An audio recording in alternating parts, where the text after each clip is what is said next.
Então é um prazer estar aqui e poder contribuir. Mas daqui a pouco, você que já está aqui no canal, doutor Vendramini, eu quando venho aqui em podcast, eu gosto de trazer uma novidade jurídica dos principais casos que a população quer uma resolução. Então daqui a pouco a gente vai falar sobre o caso do Adalberto, que é aquele empresário que foi encontrado morto num buraco, por sinal o buraco está aqui, é um crime que até agora não foi esclarecido, é um crime que agora todo mundo quer saber quem matou o empresário Adalberto, e eu obtive na sexta-feira à noite uma informação assim de coxia que eu vou trazer para o seu público, para que eles possam entender qual caminho está seguindo agora. Já vou adiantar, já tem, doutor, um suspeito, tá? Ah, é? Até agora não tinha suspeito, na realidade a polícia estava com uma dificuldade imensa de pegar uma linha de investigação, porque o caso é muito enrolado, porque o empresário ele é encontrado dentro de um buraco, de uma escavação, aonde ele ficou por 4 dias. Ou seja, as pessoas trabalhando e ninguém percebeu que tinha um corpo dentro de uma escavação. Então, quando a polícia chega, 4 dias de provas que foram desaparecendo. E a população foi conhecendo quem era o Adalberto, o que ele fazia, o porquê. Estão querendo saber o porquê que uma pessoa bem-sucedida, que gosta de moto, que gosta de automobilismo, por que um cara que vai assistir um show no autódromo acaba sendo encontrado num buraco? O que me chama a atenção, doutor Lordelo, era a câmera que ele tinha no capacete dele que sumiu. Tem alguma explicação para isso? Não? Vamos lá. Doutor, tem uma coisa muito bacana. Eu gosto de participar de podcast, Vendramini, para passar uma experiência minha como delegado de polícia. Tá? Correto. Todo advogado criminalista tem toda a experiência como advogado de atender o cliente, e o delegado tem aquela coisa de atender local de crime. E eu sempre fui muito fixurado em local de crime. Existe um grande problema em local de crime, principalmente em crime de morte, ou seja, crime de homicídio. O crime de homicídio na rua demora um lapso temporal para chegar no ouvido do 90. Então, um exemplo, agora, em qualquer lugar do Brasil onde você está assistindo, morreu alguém no seu bairro. Alguém ouviu um tiro, até alguém perceber e olhar na frente da sua casa e ver uma pessoa agonizando. Aí a pessoa olhou, aquele desespero, começa a juntar parente, começa a juntar vizinho, e num dado momento alguém liga para o 90. Fala, tem um corpo aqui baleado, parece que morreu na rua tal, número tal, no bairro tal. Ok. Esse processo da viatura chegar demora um outro tempo. Então é o tempo da primeira ligação, é o tempo da ligação, é o tempo de localizar uma viatura e é o tempo da viatura chegar. Vamos jogar por baixo meia hora se for rápido. Ok? Ok. Experiência minha como delegado de polícia. Doutor Vendramini, roubam o cadáver. É roubo de cadáver. Aquele bando de gente, que é o primeiro curioso, o segundo curioso, o terceiro curioso, eles fazem uma revista no cadáver e roubam celular, roubam correntinha de ouro, roubam anel, roubam carteira, roubam tudo. Alguma coisa vai sumir. E aí, o delegado, quando chega para fazer o local de crime, afasta as pessoas, você olha para o cadáver. Isso aconteceu comigo, um caso que eu atendi, onde uma pessoa foi encontrada, ela recebeu 2 tiros, e eu, depois que a perícia tirou as fotos, a gente começou a olhar nos bolsos. Doutor Vendramini, não tinha nada, não tinha um anel de casado, não tinha o relógio e não tinha carteira. Na época nem tinha celular, não tinha carteira, não tinha dinheiro. E aí, o que um delegado imagina? É um caso de latrocínio, é um caso de roubo seguido de morte. E eu começo a investigação, no boletim de ocorrência eu já coloquei que havia toda uma possibilidade de um caso de latrocínio. Só que durante a investigação, nós fomos descobrir que o cadáver tinha sido roubado. Cacete, porra. Brincadeira, hein? Ou seja, era um caso de homicídio, eu esclareci esse homicídio, mas eu fui confundido pelo roubo de cadáver. Então, a pergunta do Dr. Vendramini, e a GoPro que estava na cabeça? Eu entendo que alguém... Porque esse caso do Adalberto, doutor, até queria saber a sua opinião. Nós temos 2 linhas. Ou por algum motivo ele estava andando ali e cai sozinho, por algum motivo. Um acidente pessoal. Ou alguém matou ou tentou matar e jogou o corpo lá dentro.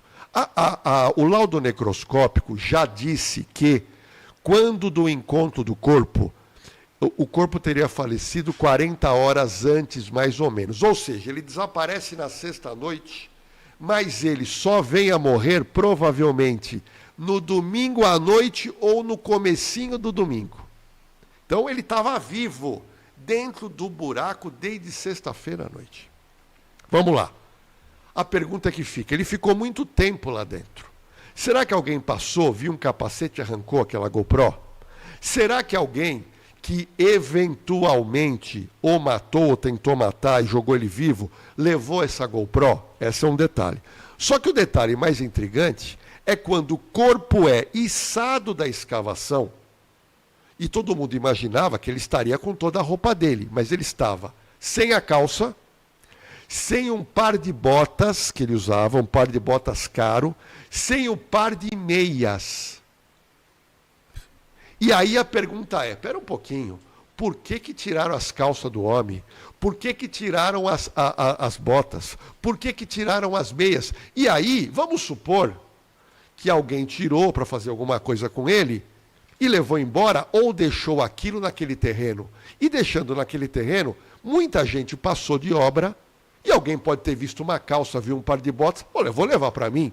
Isso aí está abandonado. Então, só para você ter uma noção, doutor Vendramini, que o caso é complicado. Outro detalhe que complicou tudo foi quando o exame feito na cueca do Adalberto constata na cueca sêmen. Não, eu não sabia disso. Na cueca tem sêmen. E aí, no meu canal, na Cena do Crime, muita gente colocou lá o seguinte: ele saiu do evento, ele pode ter ido lá, transado com uma garota, tirou as calças, e aí aconteceu algum problema com a garota, e ele andando naquela escuridão, caiu no buraco e ficou lá. E a calça ficando lá, a gente sabe que aquilo passou gente, alguém pegaria a calça. Então, outro detalhe muito curioso, e eu quero uma reflexão do nosso público que está assistindo a gente, em relação a essa coisa do sêmen, doutor. Sêmen na cueca. Outro detalhe que deixa o caso um verdadeiro mistério. Um verdadeiro mistério. Ele estava usando uma jaqueta de motoqueiro, uma jaqueta que custa R$4.000. E nessa jaqueta, nos bolsos, tinha um celular de última geração, tinha a carteira com R$300, tinha todos os documentos dele e todos os cartões. E aí a pergunta é, espera um pouquinho, ele está com todos os objetos de valor, está com o anel de casado, está com tudo, mas está sem a calça. Mas está sem a bota, mas está sem a meia, e tem sêmen na cueca. Olha o daqui a pouco. Mas eu tenho uma dúvida. Eu tenho uma dúvida muito grande, se o senhor puder até dirimi-la, é importante. Eu não tive acesso, obviamente, talvez acho que a maioria do pessoal que está nos assistindo também não teve, com relação aos exames de corpo de delito. Se ele ingeriu álcool, usou entorpecente, se ele foi agredido, se ele tem alguma lesão no pescoço, no peito, na barriga. Doutor Vendramini, eu vou colocar o senhor na cena do crime. Vamos lá. Eu já coloquei.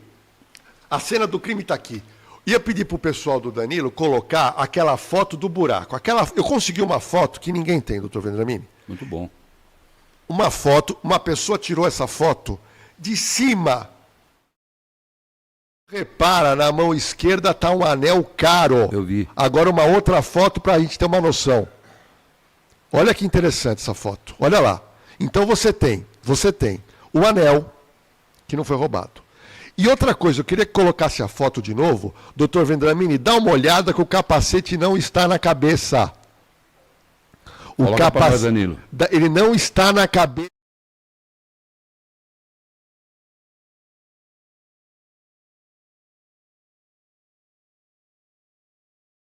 Não caiu com o capacete vestido. Veja bem, doutor, eu sou motociclista, uso capacete. Sim. Se o capacete não estiver preso com a fivela aqui embaixo do pescoço, Ele sai. você puxar, ele sai. Ele sai. Ali pode ser o seguinte, conforme ele caiu no buraco, o capacete pode ter enroscado em ambos os lados do buraco ali e ter saído um pouco. É excelente. É. Essa dedução do advogado criminalista foi excelente. Outro detalhe, pode ser que no sufoco ele mesmo foi tentando tirar para poder respirar melhor. Correto. Pode ser também. Pode ser também. Só que nessa foto que nós mostramos não está a GoPro. A GoPro sumiu. Sumiu. E a GoPro existia porque no evento ele pegou o celular dele, ele fez uma selfie, um vídeo e mandou para os amigos dele. E nós temos esse vídeo. Ou seja, a GoPro sumiu, mas sumiu também a calça, sumiu também as botas e sumiram as meias. E com relação aos laudos, o senhor teve acesso a algum laudo? Tive acesso. Vamos lá. O que me preocupação é a seguinte, para que eu possa chegar numa conclusão do que possa ter ocorrido ou não, eu queria saber se ele tem alguma lesão. Tem. Alguma lesão no pescoço, no peito, Vamos lá. na barriga, interna, Eu externa. vou soltar agora as lesões para o Dr. Vendramini analisar, que é um homem de 500 júris, né? É um homem de 500 júris, não precisa falar mais nada. Dr. Vendramini, primeira lesão constatada. Lesões superficiais nos 2 joelhos. Certo. 2 joelhos. Existe uma lesão. Essa lesão fica aqui para o nosso público colocar nos comentários. Eu entendo que se ele tanto caiu sozinho ou foi jogado, me diz que ele poderia ter lesionado um pouco porque você caiu, você vai batendo ali na escavação e pode ter machucado. Outra coisa que falaram no meu canal na cena do crime, que foi o seguinte: ele pode ter sido colocado de joelhos e ter apanhado. Apanhado como? Foi consignado no exame de corpo de delito, na autópsia, ele tem uma lesão leve no pescoço. Uma lesão leve no pescoço. Esta lesão, e aí fica a pergunta, será que seria a lesão de um mata-leão? Será que um mata-leão daria uma lesão no pescoço num determinado lado? Essa é uma outra dúvida, porque tem muita gente no meu canal que colocou, não, segurança está acostumado a mata-leão, deram um mata-leão nele e ele estava de joelho. E por causa disso, ele machuca os 2 joelhos. Pode ser também. Há várias hipóteses, né? É uma hipótese. É uma hipótese. Bom, vamos lá. Então as lesões são essas, doutor. Lesão nos joelhos e lesão aqui no pescoço. Agora nós vamos trazer mais informação para daqui a pouco eu trazer uma bomba. Ok? Ok. Doutor Vendramini, esse empresário é um empresário bem de vida, ele tinha 3 óticas, um rapaz que estava com a vida muito confortável. Ele é apaixonado por velocidade, tanto moto como carro, como kart. Então ele está acostumado a ir lá no autódromo. Ele tem um carro novo que ele resolveu não parar no estacionamento oficial daquele local. Correto. Aí você tem aquelas pessoas que falam, os estacionamentos são muito caros, a pessoa arruma um outro lugar para parar o carro. Vai entender. É possível? É possível. Outras pessoas estão dizendo, não, ele parou em outro lugar porque ele tinha um encontro com mulher. É tudo hipótese de internet. Mas ele não deixou no estacionamento oficial. Ele resolveu parar o carro numa área que é um estacionamento ligado a uma obra. É uma área que ele não poderia parar o carro. O local deveria estar aberto, doutor Vendramini, e ele para o carro lá. E ele para o carro lá, e aí ele vai a pé para o evento. Só que esse percurso é muito maior se ele tivesse parado o carro no estacionamento oficial. Pois é, vai entender, pô. Bom, eu mandei para a sua produção, tem uma foto, que é a foto do percurso. Se vocês pudessem colocar, por favor. Snyder, a foto do percurso.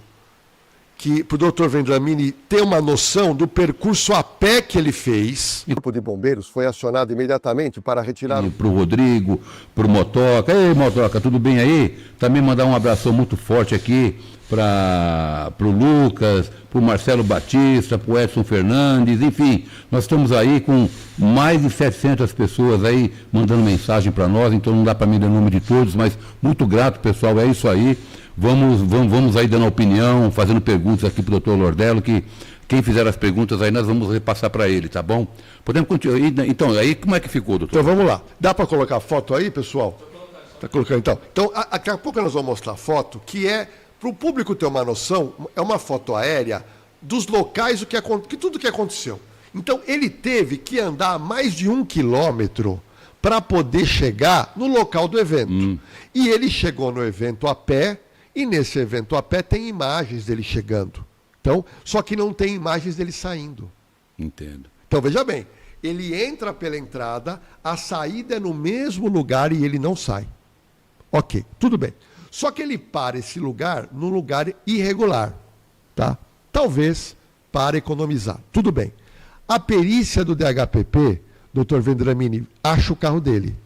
E não foi fácil achar, porque ninguém sabia se ele foi de carro, se ele foi de Uber. Bom, quando a polícia acha, chama a perícia e abre o carro. Abre o carro e no carro começa a fazer uma análise pericial e a perícia de São Paulo encontra 4 manchas de sangue dentro do carro. Mas espera um pouquinho. Aqui é uma informação também muito curiosa que pouca gente tem. Dr. Vendramini, as manchas estavam na parte traseira do veículo. Na parte traseira onde as pessoas sentam atrás.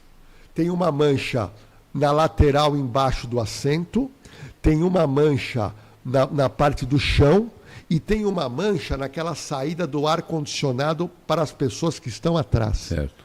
4 manchas. A polícia foi imediatamente fazer o DNA para saber se era DNA dele, porque já tinha o sangue dele. E constatou que parte das manchas é do DNA do sangue do Adalberto. E a outra mancha é de uma mulher, ainda não identificada. Que mistério, hein, cara? A polícia quer fazer o DNA com a esposa, para saber se é o DNA dela ou não. Ainda não foi realizado. E essas manchas eram recentes ou antigas? Então, eu vi as fotos. Vendo as fotos, me dá a impressão que as manchas são relativamente recentes. E outra coisa que, comentando com amigos, eles falaram o seguinte: Lordello, uma pessoa que se envolve numa confusão, se ele suja o carro de sangue, um carro novo, ele manda lavar rápido. Você não vai deixar uma mancha de sangue no seu carro. Pois é. Mas no carro dele tinham 4 manchas de sangue. Interessante, hein? Tá difícil isso, hein? Carro fechado, 4 manchas de sangue e sangue feminino. Para mim era novidade isso aí. Olha o quebra-cabeça que a doutora Ivaldo Aleixo tem que esclarecer. Bom, eu vou aproveitar agora e vou trazer a notícia, que é a notícia do domingo agora, dessa live ao vivo com o Dr. Vendramini. Ah, mas eu não posso deixar de dizer aqui, olha só. O senhor conhece a Glauce Luglio? Ela está dizendo aqui, amo o doutor Lordello. Obrigado. Gente finíssima, né? Obrigado. Aqui está todo mundo assistindo aqui, muito bacana, o Único Vício. Enfim, gente, muito obrigado aí pela atenção aí, pela audiência, tá bom? Nós estamos aqui com um caso muito interessante, que coisas que eu também não sabia, estou sabendo hoje, né? Então, vamos lá, doutor Lordello, o negócio é interessantíssimo, pô. Vamos lá. O que aconteceu?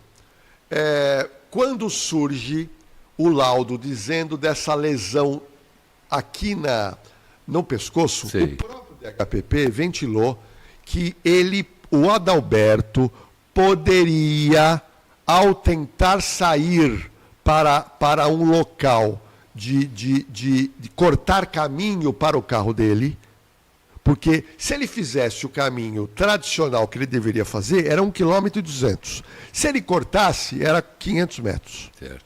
Então, uma das possibilidades seria, nessa tentativa de cortar um caminho, os seguranças foram chamar a atenção E aí, o amigo dele, que estava com ele o evento inteiro, o amigo dele, às 9h15, se despediu dele. Se despediu, ele falou, já estou indo daqui a pouco. Então, até 9h15 ele está vivo. Até 9h15 ele está vivo.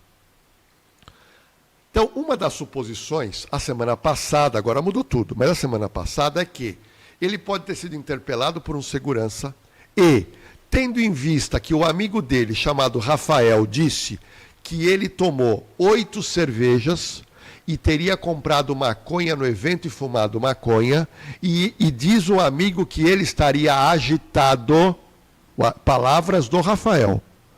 Ele poderia, uma suposição, ter arrumado uma encrenca com os seguranças e, nesse processo, ter levado um mata-leão. Tudo suposição. Isso estava vindo forte. Tanto é que seguranças foram ouvidos no DHPP. Mas até aí houve e ninguém sabe de nada. E ninguém sabe de nada. Só que tem um detalhe que eu vou trazer para vocês agora, mas eu preciso do mapa do local. Eu preciso do mapa. Porque o mapa é direcionado ao que eu vou contar de surpresa. Tá? Eu preciso do mapa. Está na tela. Que eu não estou vendo aqui. Eu também não estou vendo aqui. Mas está na tela? Eu não estou vendo. Tá, agora tá. Agora tá. Doutor Vendramini, vamos lá. Vamos lá. Esse caminho em verde é o caminho onde ele parou o carro, que você está vendo, ele teve que andar tudo isso a pé. Certo. Olha o caminho. E o caminho em vermelho, que eu fiz aqui uma lista, seria ele eventualmente cortar caminho. Correto. Ok? Então vamos lá. Então veja que cortar caminho até uma possibilidade, aquela coisa de levar uma vantagem, de chegar mais rápido. Só que ele estaria embriagado e também teria fumado maconha. Tudo bem. Ok. Só que eu quero que vocês vejam onde eu assinalei aqui, aonde estava o carro dele. Ok? Ok. Esse é o estacionamento irregular. Mas eu coloquei ali do lado, doutor, o que nós levantamos é o local de encontro do corpo. Está vendo, doutor Vendramini? Estou vendo, cara. Então, veja bem, se a confusão com os seguranças fosse no evento na hora dele pular, por que o corpo seria levado naquela distância? Não faz sentido. Tá estranho, cara. O senhor concorda? Tá estranho demais. Olha que loucura. Mas loucura. O que eu vou trazer agora, ele faz algo ficar com mais sentido. Porque não tem sentido um segurança do evento arrumar uma treta ali e levar o corpo 700, 800 metros. Não tem cabimento. Bom, vamos lá. Informação para o doutor Vendramini e o nosso público. Doutor Vendramini, sexta-feira, no final do dia, o DHPP... Agora, dia 27. Agora. O DHPP, pela primeira vez nesse inquérito, que vem sendo carregado desde o dia 4, que foi o dia da descoberta do corpo do Adalberto, fez um pedido de prisão temporária a uma pessoa. Poxa, quem será, hein? Fez um pedido de prisão temporária para um elemento. E esse elemento seria, informação que eu recebi, extraoficial, de uma pessoa que trabalharia não no evento em Interlagos, mas nesse estacionamento irregular. Bom, o que mais me chamou a atenção foi realmente pedido uma prisão temporária na sexta-noite, só que o inquérito entrou em sigilo de justiça. Só que eu estou monitorando. Sábado e até agora, o DHPP não falou nada. Bom, nós temos uma pessoa presa até agora. Ninguém. Não foi pedida preventiva, temporária? Não, nada foi de ninguém. pedida na sexta-feira, mas foi pedida na sexta-feira à noite. Foi pedida. E não saiu ainda. E aí eu estou preocupado não, estou interessado em saber se a justiça deu a ordem de prisão ou não. E eu ainda não sei. Mas o que eu achei estranho, se tivesse saído a ordem de prisão, eu tenho absoluta certeza que o DHPP já teria prendido. Já. E todo mundo iria saber, porque está todo mundo lá no DHPP. A imprensa toda está esperando esse caso. Doutor Vendramini, Quando o delegado solicita, num caso de urgência, uma prisão, o senhor acredita que essa decisão judicial, favorável ou não, demoraria quanto tempo? Ele mandou, vai lá para o fórum, chegou, o promotor concorda, o juiz decreta. É coisa rápida. Até agora, esse exato momento, eu não tenho essa resposta. Eu sei que houve esse pedido de prisão.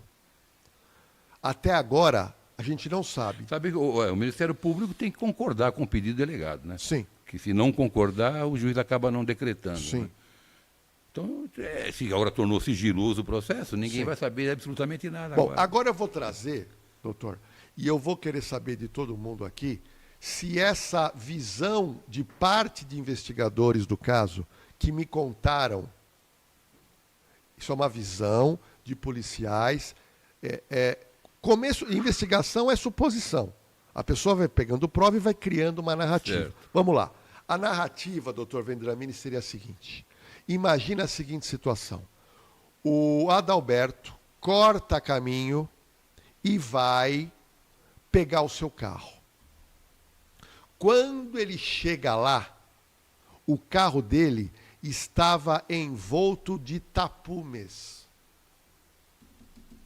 Ou seja, alguém ficou muito bravo, ficou muito chateado que pararam um carro em situação irregular.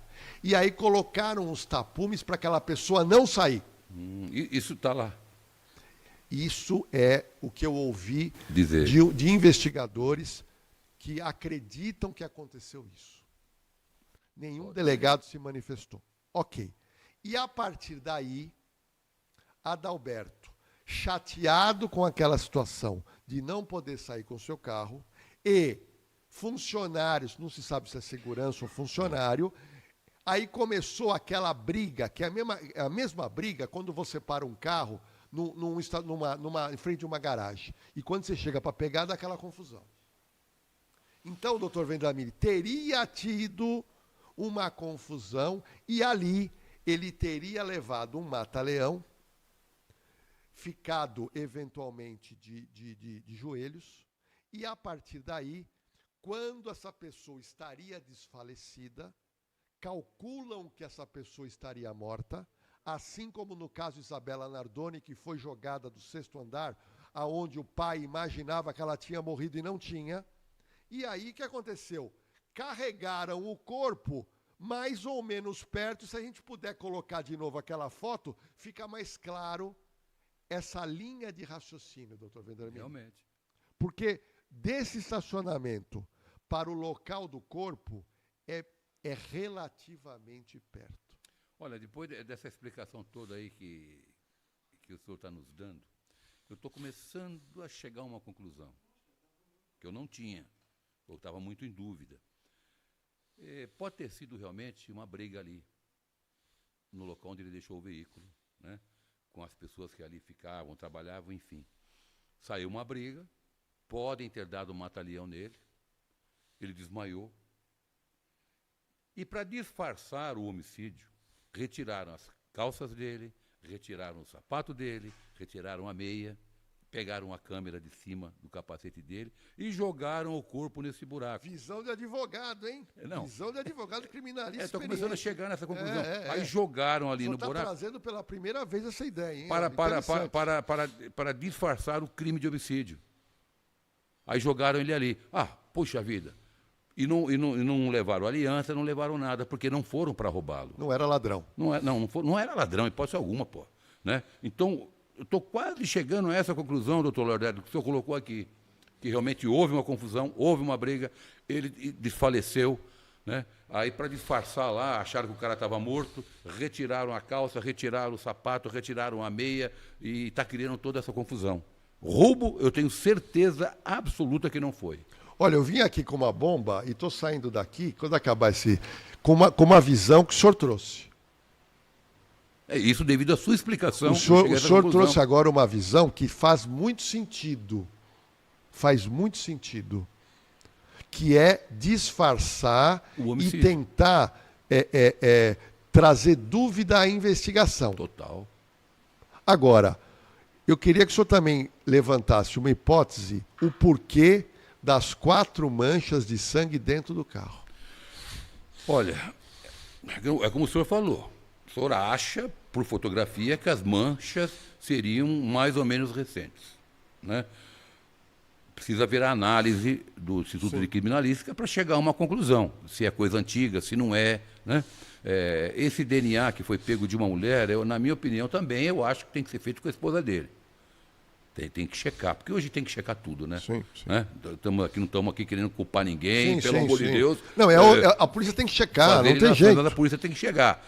Tem que checar o DNA dela, tem que pegar esse sangue, ver, conversar, porque por que esse sangue estaria no banco traseiro? Ele não teve nenhum entreveiro dentro do carro. O carro estava fechado. Não tiraram nada dentro do veículo. Será que essa mancha é recente? Será que não é? Agora, se a mancha for recente, né? Porque há algumas coisas acontecendo nesse caso, doutor Lordello, que nem o amigo dele falou, ele fumou maconha junto comigo. O exame deu que ele não usou entorpecente, não usou cannabis, não usou. Por que o amigo dele falou que ele usou? Se não deu o resultado positivo. Né? Porque um simples fio de cabelo dá um resultado, numa cannabis, qualquer tipo de exame que você faça. Né?